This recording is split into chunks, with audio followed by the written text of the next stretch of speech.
الصدارة كانت للشباب في الجولة الأولى حتى الجولة 13، ثم ذهبت الهلال الجولة 14 بعد تعادل الشباب الفيصلي وفوز الهلال على هجر 3-1. الجولة 15 تصدر الأهلي والهلال الدوري بعد تعادل الشباب والهلال 0-0 وفوز الأهلي على النصر 3-1. أوه!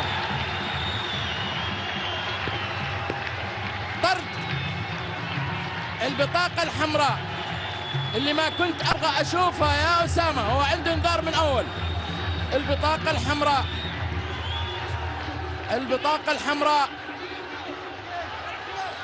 البطاقة الحمراء في وقت عصيب. أسامة المولد ياخذ البطاقة الحمراء، عنده انذار، إصافة حكم المباراة وبيغادر. طبعا عندك عدد البطاقات الحمراء 26 بطاقة حمراء، هذه 27 بطاقة حمراء والصفراء 494 حتى قبل بداية الجولة 19.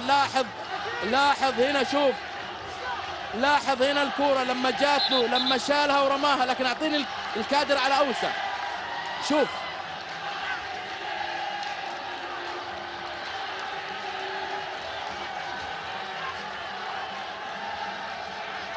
شو السبب، يعني انا ماني عارف شو السبب بصراحة.